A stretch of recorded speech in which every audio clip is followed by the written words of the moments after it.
सबसे पहले मैं जो भी टॉपिक स्टार्ट करूंगा पूरे फॉर्मूले बताऊंगा, बेसिक बताऊंगा, और उसके बाद फिर कहाँ चलेंगे, क्वेश्चन में चलेंगे। जब तक अपन बेसिक नहीं जानते हैं ना, तब तक इसमें अपन समझ ही नहीं पाएंगे। लैंग्वेज के इश्यूज होते हैं, काफी सारे क्या होते हैं इसमें इश्यूज होते हैं, ठीक है। उसको देखते हैं सबसे पहले। तो सबसे पहले हमारे पास दिया हुआ है त्रिभुज।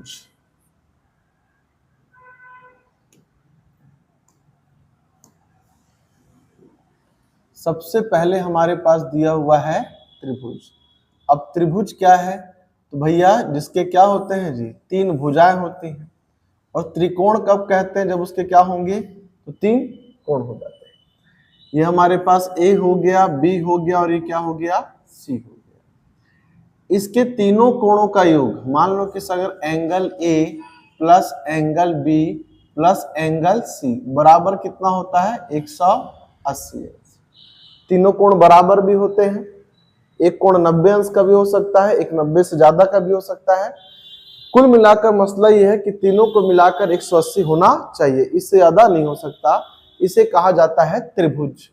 अब त्रिभुज को दो प्रकार से पढ़ा जाता है बेटा। एक तो पढ़ा जाता है सर भुजाओं के अनुसार, है ना, और दूसरा पढ़ा जाता है कोण के अनुसार। किसके अनुसार, कोण के अनुसार। तो अभी क्योंकि हम लोग क्षेत्रमिति पढ़ रहे हैं, क्षेत्रमिति पढ़ रहे हैं, तो यहाँ पर ज्यादा उपयोग किसका होगा, भुजाओं का। इसके अंदर हम लोग क्या क्या बार नाप निकालेंगे, तो एक भुजा की माप निकलेगा, एक परिमाप निकलता है, और एक क्षेत्रफल निकलता है, और एक क्या निकलता है जी, तो एक ऊंचाई निकलती है। ये सारे एलिमेंट क्या होते हैं, निकलते हैं। अब इसमें त्रिभुज भी कई प्रकार के होते हैं, तो उन सभी त्रिभुजों क्या करना अपने को धीरे धीरे पहले जानना है, और साथ ही साथ आप लोग क्या करोगे, उसका फॉर्मूला भी लिखोगे। बात समझ में आई। चलिए, तो सबसे पहले क्या करते हैं, हम लोग देखते हैं समकोण त्रिभुज। समकोण त्रिभुज के बारे में। समकोण त्रिभुज क्या होता है कि सर कम से कम एक भुजा जो है उसके 90 अंश की हो गई। ये त्रिभुज जो हमारे पास होगा इसे कहा जाता है समकोण त्रिभुज। क्या कहते हैं इसे हम लोग, समकोण त्रिभुज। ये ए हो गया, बी हो गया, और सी हो गया। समकोण त्रिभुज में ये जो भुजा परपेंडिकुलर होती है, लंबवत होती है, वो लंब कहलाएगी। जिस पर वो गिरती है वो आधार कहलाता है, और लंब और आधार के शीर्ष को जो जोड़ता है वो क्या कहलाता है बेटा, कर्ण कहलाता है। ठीक, इसको सर परपेंडिकुलर, बेस, और इसे कहते हैं हाइपोटेन्यूस कहते हैं। परपेंडिकुलर, बेस, और ये हमारे पास होगा हाइपोटेन्यूस। इसको याद रखना है। फिर आगे बढ़ते हैं। इसके अंदर दो तीन चीजें होंगी बेटा। एक तो सर पूछेगा अपने को कि त्रिभुज की ऊंचाई क्या है। त्रिभुज क्या बचाओगे, बताएंगे कि सर जो लंब है, लंब अर्थात ए और बी, तो ए और बी क्या है, उसकी ऊंचाई है। पूछेगा सर उसका आधार क्या है, उसका आधार क्या है, तो बी और सी। बी और सी क्या है बेटा, उसका आधार है। और पूछेगा कर्ण क्या है, तो कर्ण क्या है, बताओगे सर ए और सी क्या है, उसका कर्ण। अब देखो सबसे पहला जो हमारे पास पूछेगा सर कि इसका परिमाप, इसका परिमाप क्या होता है, क्योंकि तीनों भुजाएं अलग अलग हो सकती है। परिमाप का सिंपल सा फंडा होता है कि A B plus B C plus C A, तीनों भुजाओं को क्या किया, मैं जोड़कर रख दिया। मान लो ये 4 है, ये 3 है, और ये 5 है, तो 4 प्लस 3 प्लस 5, इन तीनों को जोड़ोगे तो कितना आएगा जी, ये हो जाएगा बेटा मेरा 9 3 12। तो मेरे पास 12 सेंटीमीटर क्या है, तो उसका परिमाप। बात समझ में आ रहा है। परिमाप मतलब तीनों भुजाओं का योग, किसमें, समकोण त्रिभुज में। अब अगर पूछेगा सर किसका क्षेत्रफल क्या है, यदि पूछता है अपने को किसका क्षेत्रफल क्या है, तो ऐसा कोई भी त्रिभुज जिसमें ऊंचाई और आधार का मान दिया हो, तो उसके क्षेत्रफल का फॉर्मूला, तो उसके क्षेत्रफल का फॉर्मूला क्या होता है, क्षेत्रफल होता है 1/2 गुणित आधार गुणित ऊंचाई। बात समझ में आ रहा है। 1/2 इंटू बेस इंटू हाइट, 1/2 गुणित आधार गुणित ऊंचाई। तो ये हमारे पास होता है सर इसके क्षेत्रफल का फॉर्मूला। ये तीनों भुजाओं को जोड़ दोगे तो क्या निकलेगा जी, परिमाप निकलता है। और समकोण त्रिभुज में जो लंब होता है बेटा, वही क्या होता है जी, ऊंचाई होता है। बात समझ में आ रही है। चलिए इसके बाद हम लोग चलते हैं दूसरे त्रिभुज में। ठीक है, दूसरा त्रिभुज क्या होता है कि दूसरा सर मान लीजिए कि एक हमारे पास है विषम बाहु त्रिभुज। विषम बाहु त्रिभुज कहने का मतलब यह है कि ऐसा त्रिभुज जिसकी ना तो कोण सामान्य है और ना ही क्या है जी उसकी भुजाएं समान है, सब कुछ क्या होगा अलग अलग होगा। तो ऐसे त्रिभुज को बेटा हम लोग नाम दे देते हैं। सर माना ये ए है, ये बी है और ये सी है, इनकी भुजाओं का माप जो है स्मॉल ए, स्मॉल बी और स्मॉल सी। अगर कहेगा सर कि इस त्रिभुज का परिमाप बताइए जिसमें भुजाएं और कोण अलग अलग है, तो परिमाप क्या होगा ए प्लस बी प्लस सी, ये उसका परिमाप हो गया। लेकिन बेटा अगर इसमें बोलेगा सर कि इसका क्षेत्रफल बताइए, तो क्षेत्रफल का फॉर्मूला होता है, उसे कहते हैं हेरो का सूत्र, एस माइनस ए, एस माइनस बी और एस माइनस क्या होगा जी सी होगा।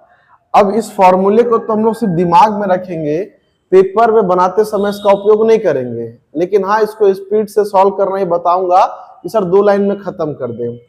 अब सर यहाँ पर पूरा परिमाप मेरे पास पेरीमीटर दिया हुआ है, यहाँ पर एरिया दिया हुआ है, ये एस क्या है, तो ये एस होता है बेटा हाफ पेरीमीटर ऑफ ट्रायंगल, त्रिभुज का अर्ध परिमाप। तो अर्ध परिमाप मतलब ए प्लस बी प्लस सी, और पूरे के बट्टे क्या करोगे 2 करोगे। जो भी परिमाप होगा उसको अगर 2 से डिवाइड देता हूं तो वैल्यू किसकी आएगी एस की। एस की वैल्यू यहां रखूंगा, फिर इंटू करके एस से ए माइनस, एस से बी माइनस और एस से सी माइनस करके इसको फैक्टराइजेशन करके इसका रूट निकालेंगे, जो आंसर आएगा वही क्या होगा हमारा क्षेत्रफल होता है। यही सर हमारे पास विषम बाहु त्रिभुज के अंदर परिमाप, अर्ध परिमाप और किसका सूत्र होता है, तो क्षेत्रफल का होता है। इसमें ना तो भुजाएं बराबर होंगी और ना ही कोण बराबर होंगे, यहाँ पर तीनों बराबर भी हो सकते हैं और अलग अलग भी हो सकते हैं, कोई दिक्कत वाली बात नहीं है। क्लियर है ये। चलिए अब इसके बाद हम लोग चलते हैं किसमें, तो अब एक त्रिभुज आता है बेटा, उसे कहते हैं समबाहु त्रिभुज। क्या कहते हैं उसको हम लोग, समबाहु त्रिभुज कहते हैं, उसे कहते हैं इक्विलेटरल ट्रायंगल। ठीक है, चलिए अगला देखते हैं हम लोग। इसके बाद हमारे पास आएगा समबाहु त्रिभुज, इसको बोलते हैं इक्विलेटरल ट्रायंगल। समबाहु त्रिभुज में क्या होता है कि तीनों भुजाएं आपस में बराबर होंगी। सर ये ए है, बी है और ये सी है, ये भी ए होगा, ये भी ए होगा और ये भी क्या होगा ए होगा। इसे कहा जाता है समबाहु त्रिभुज। समबाहु का मतलब होता है जिसकी तीनों भुजाएं आपस में क्या हो त्रिभुज हो। त्रिभुज चाहे जैसा भी हो, समबाहु हो, विषम बाहु हो, समद्विबाहु हो, समकोण त्रिभुज हो, एक चीज बस कॉमन होती है कि त्रिभुज के तीनों कोणों का योग 180 अंश होता है, अर्थात angle sum property of triangle is equal to 180। बात समझ में आ रही है। चलिए तो सबसे पहले बेटा इसके अंदर कई प्रकार की चीजें होती है। सर ये सबसे ज्यादा इंपॉर्टेंट ट्रायंगल है, सबसे ज्यादा पूछा जाने वाला, सबसे ज्यादा। कि हमारे पास इसका पूछेगा सर कि परिमाप क्या होगा, तो परिमाप देखो सर a प्लस ए होता है, तो पेपर में इसको ना ऐसे ना लेकर क्या करना है ऐसे लेना है, क्योंकि वो फॉर्मूले को कुछ ऐसा बनाया है कि हम लोग क्या करें उसको 3a से सॉल्व करें। तीनों भुजाएं क्या है जी ए, तो 3a कर दिए। अब अगर पूछेगा सर कि इसका क्षेत्रफल क्या है, तो क्षेत्रफल क्या बताओगे जी, इसका क्षेत्रफल फॉर्मूला क्या होता है a अंडर रूट 3 अपॉन ए, क्या होता है जी ए स्क्वायर अंडर रूट 3 अपॉन क्या होगा 4। क्लियर है ये। तो ये हमारे पास क्या होता है बेटा उसका क्षेत्रफल। अब क्योंकि देखो ये समबाहु त्रिभुज है, समबाहु त्रिभुज होने के कारण इसकी एक फिक्स ऊंचाई नहीं होती, तो क्या करते हैं मुख्य सिर से सामने वाले आधार पर हम क्या करेंगे एक लंब डालेंगे और ये क्या बनती है बेटा इसकी ऊंचाई बनती है। तो एक स्पेशल केस है कि सर ये हो जाएगा समबाहु त्रिभुज। समबाहु त्रिभुज का क्या बताओगे कि ऊंचाई, तो समबाहु त्रिभुज की ऊंचाई क्या होगी, कुछ नहीं करना, यहां से 2 कम करना है। ए से सर स्क्वायर कम हो जाएगा √3 और 4 से 2 कम कितना बचेगा 2, a अंडर √3 बाई क्या हो जाएगा 2 हो जाएगा। तो ये मेरे पास समबाहु त्रिभुज, इसे कहते हैं इक्विलेटरल ट्रायंगल जिसकी तीनों भुजाएं आपस में बराबर हो, तो परिमाप 3a होगा और क्षेत्रफल a स्क्वायर अंडर रूट 3/4 और ऊंचाई कितनी होती बेटा a अंडर रूट 3/2। अगर मैं क्षेत्रफल के फॉर्मूले को याद कर लिया हूं तो मैं क्या कर सकता हूं, देखो यहां से स्क्वायर हट गया, यहां से भी क्या हो गया स्क्वायर हट गया, आपका आंसर आ गया, कोई दिक्कत वाली बात नहीं। क्लियर है ये? तो ये हमारे पास जो त्रिभुज होता है ना सर, देखो अब इसमें मैं आपको इसको फॉर्मूला भी बना के बता सकता हूं, पर मैं बता देता हूं कोई फायदा नहीं होगा उससे कि सर मुझे क्या करना है, पूरा थ्योरम नहीं जानना है। थ्योरम भी करवा दूंगा उसका, क्योंकि पेपर में आजकल थ्योरम से भी क्वेश्चंस आ रहे हैं, ठीक है। लेकिन अभी पहले सवाल बना लेते हैं, क्योंकि फिर थ्योरम में फंसते हैं ना, दिमाग में एक बात आती है यार कि बहुत टफ जा रहा है टॉपिक, स्किप करो। पहले फॉर्मूले में रखो, 10-12 क्वेश्चन बनाते हैं, फिर उसका थ्योरम भी करा दूंगा कि आखिर ये फॉर्मूला बना तो बना कैसे, आधार क्या है। आधार सभी त्रिभुज का एक ही है, और वो क्या है भाई हमारे पास, तो हेरो का सूत्र, जो हेरोन्स फॉर्मूला है ना। अगर आपको कोई सूत्र याद नहीं है, समबाहु है, विषम बाहु है, समद्विबाहु है, कोई भी फॉर्मूला याद नहीं है, आप हेरो का सूत्र लगा देना, आंसर आ जाएगा। हेरो का सूत्र ऐसा है जो किसी भी फॉर्मूले में काम कर जाता है। लेकिन ये जो होता है सर कि अब देखो हेरो को फॉर्मूले बहुत लंबा चौड़ा है, तो उसको कम करने के लिए क्लासिफाई कर दिया गया, नहीं अगर ये स्पेशल केस है तो और जल्दी से अपन आंसर ला सकते हैं। पेपर में टाइम बचा है, क्वेश्चन सामने है, फॉर्मूला याद नहीं आ रहा है, हेरो का सूत्र याद है, लगा देना, आंसर आएगा। ठीक है, चलिए बताऊंगा सब लगाना कैसे खाऊंगा। अब इसके बाद सर क्या होता है कि ऐसा भी तो हो सकता है ना बेटा, ऐसा भी तो हो सकता है कि समबाहु ना हो, समबाहु की जगह क्या हो जाए, समद्विबाहु हो जाए, समद्विबाहु त्रिभुज हो जाए, है ना। समद्विबाहु, इसको इंग्लिश में कहा जाता है आइसोस्केलस ट्रायंगल। क्या बोलते हैं इसको, आइसोस्केलस कहते हैं। आइसोस्केलस में मतलब होता है बेटा हमारे पास, सपोज ये ए है, बी है और ये सी है। अगर मैं ध्यान से देखूं तो सर ये ए होगा और ये ए होगा और ये क्या हो जाएगा, बी हो जाएगा। जरूरी नहीं है सर ये दोनों, कोई भी दो साइड क्या होगी, इक्वल होगी। इसको भी कहते हैं हम लोग आइसोस्केलस। तो इसको भी हम लोग क्या कर सकते हैं सर, हेरोन्स फॉर्मूला से, हेरोन्स फॉर्मूला से भी क्या कर सकते हैं हम लोग, इसका आंसर निकाल सकते हैं, कोई दिक्कत वाली बात नहीं होगी। क्लियर है ये? जबरदस्ती के फॉर्मूले याद रखने से कोई गोल्ड मेडल मिलने वाला नहीं है, अपन कर सकते हैं। तो ये हमारे पास क्या हो गया, कुछ त्रिभुज हो गए।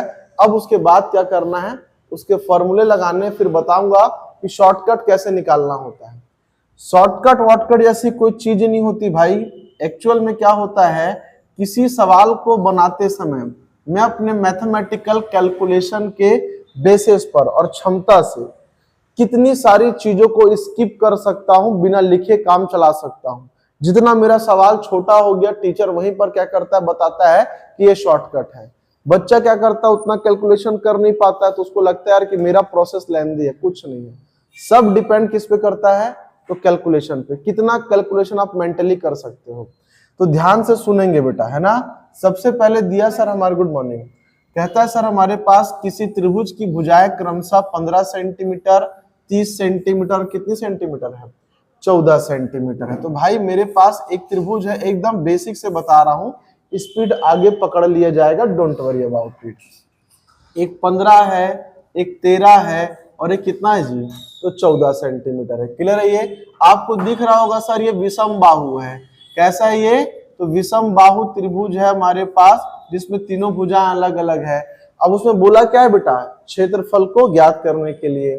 तो क्षेत्रफल ज्ञात करने के लिए मुझे क्या निकालना पड़ेगा, पहले उसका अर्ध परिमाप। क्या निकालेंगे जी, अर्ध परिमाप। पहले देख लो आराम से, फिर शॉर्टकट बता देता हूं। अर्ध परिमाप को दिखाते हैं सर, एस से ये हो जाएगा 15 प्लस 13 प्लस ये हो गया 14 पूरे के बटे 2। 15 तिया 45, एक यहाँ कम, दो यहाँ कम, कितना हो गया बेटा 42। अब 42 को सर भाग दूंगा 2 से, तो कितना आएगा 21। ये आ गया। अब सर यहाँ पे लगाना है अपने को क्षेत्रफल। तो क्षेत्रफल में हेरोन्स का फॉर्मूला लगाऊंगा, तो क्या हो जाएगा, एस एस एस माइनस ए, एस माइनस बी और एस माइनस हो जाएगा सी। इसको पहले देख लो सर, कोई दिक्कत नहीं है। आगे s की वैल्यू 21। अब सर मैं घटा के नहीं लिखूंगा, यहाँ कितना दिया हुआ है 21, s माइनस ए कितना बचा 6 इंटू एस माइनस बी कितना बचा 8 और सर s माइनस सी कितना बचा जी 6 और 1 कितना हो गया 7। सर कुछ नहीं करना, यहीं से फैक्टराइज कर देते हैं। इसको लिख सकता हूँ 7 तिया 21, इसको लिख सकता हूँ 2 तिया 6 और 8 को लिख सकता हूँ 2 गुणित 4 इंटू कितना हो जाएगा 7। अब आपको यहीं से समझ में आएगा कि सर देखो एक ठो तो 7 बाहर निकल गया, एक ठो क्या हो गया जी 3 बाहर निकल गया, सर ये 2 भी क्या हो गया बाहर निकल गया और इस 4 को बाहर निकालूंगा तो 2 से ही बाहर निकलेगा। 2 दूनी 4, 4 तिया 12, 12 सत्ते 84, सर कितना हो गया 84 वर्ग सेंटीमीटर। तो मेरे पास त्रिभुज का क्षेत्रफल कितना है 84 वर्ग सेंटीमीटर है। आई थिंक ये बात समझ में आ गई होगी। तो एक बार इसको उतारिए, फिर मैं इसका शॉर्टकट बनने को शॉर्टकट में देना है तो बता देता हूं करना क्या है। कुछ नहीं करना है जी, जो एक तेज तर्रार बच्चा रहेगा ना उसके दिमाग में क्या होगा हेरो का सूत्र चलेगा। तो सर ये सब कुछ नहीं पढ़ेगा, ये सब कुछ नहीं, बस वो दिमाग क्या लगाएगा ध्यान से सुनना।